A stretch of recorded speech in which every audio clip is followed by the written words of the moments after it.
kamusta naman kayo? Medyo nawala na naman tayo sa YouTube ngayon. Kasi wala tayong time para mag-edit. Kasi nga ang dami nating ginagawang mga kung ano-ano para makasurvive dito sa Canada. So kung napapansin nyo, medyo iba yung setup natin today. Nagsushoot ako ngayon. Ayan, nagdala ko yung mga equipments ko. Nagpa-part-time kasi ako ngayon dito sa real estate company. Kung saan ang business nila is bumibili sila ng mga bahay tapos nire-repair nila. Or yung iba, binibili nila tapos pinaparentahan nila.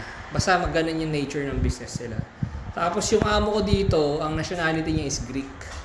So medyo kakaiba din. Mabait sila. Para silang mga lokal sa Middle East. Parang medyo ganon medyo ganon. Pero hindi sila parehas na ugali. Pero mabait sila.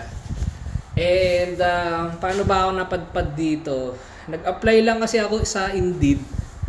Tapos kala ko full-time din yung hinahanap nila, kaso part-time lang hinahanap nila.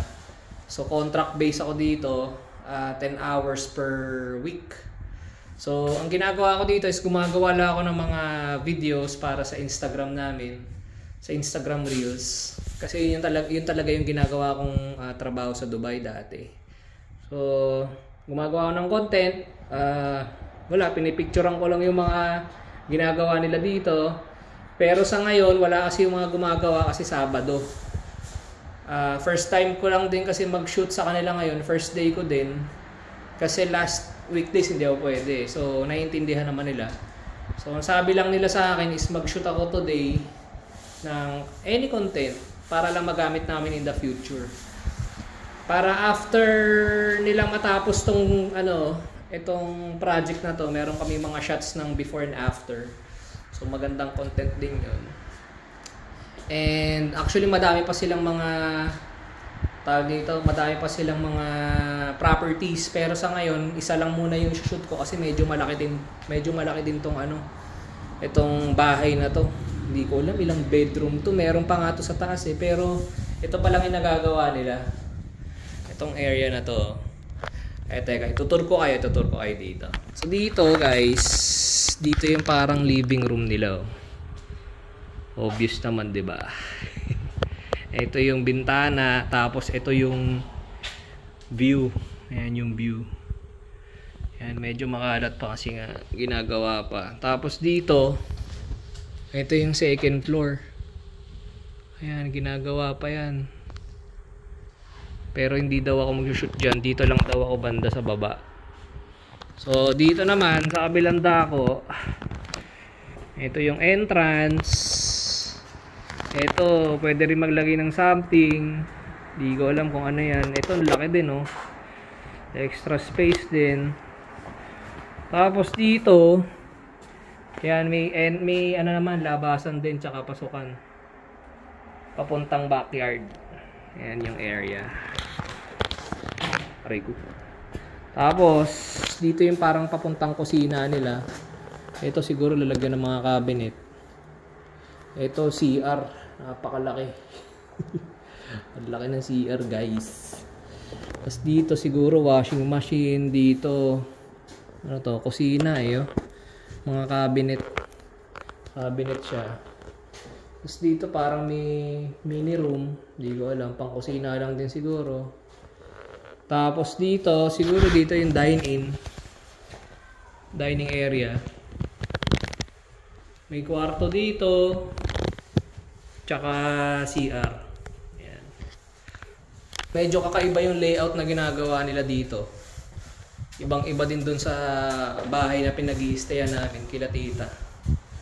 So, nasa ibang lugar din kasi ako. So, yung lugar na to sa Scarborough. So, ayun lang. Shinare ko lang yung ginagawa ko dito. Nagpapahinga ako ng bahagya kasi kakatapos ko lang dito sa interior shots. So, doon naman ako sa labas. Magsha-shot mamaya.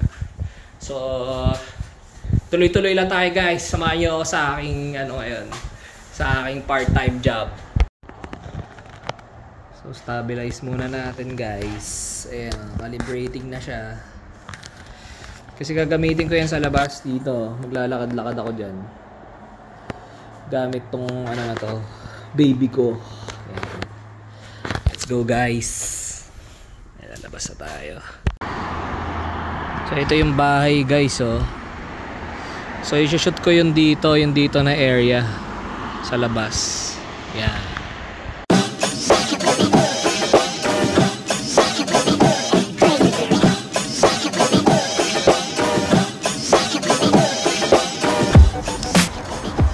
Malapit na din tayo matapos mga papi.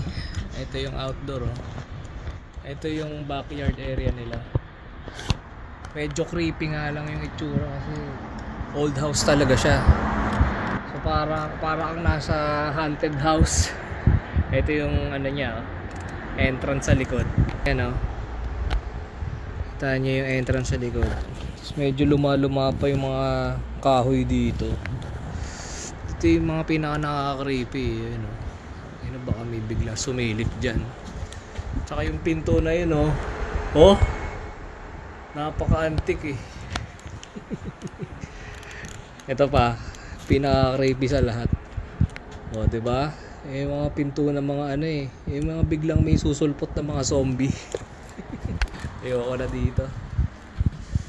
Ito yung backyard nila dito guys. Ito yung aayusin pa nila. Ayan, ito yung backyard. Also syempre ayusin pa nila yan. Maganda naman siguro to pag natapos.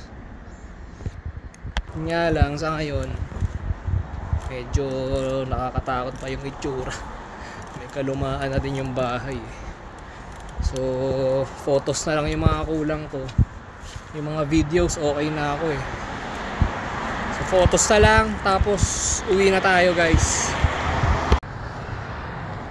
Tapos na din tayo mga papi. Pauwi na tayo. Hindi kasi sumasagot yung marketing manager namin. Ano kasi sana ako mag-Uber. Papasagot ko yung commute ko kasi ang dami kong bit-bit eh. Kaso hindi sumasagot. Uwing-uwi na ako kaya magbabasta lang ako. Bali mura lang naman bus. So hanggang dito na lang ulit mga papi. Kita-kits sa next video natin.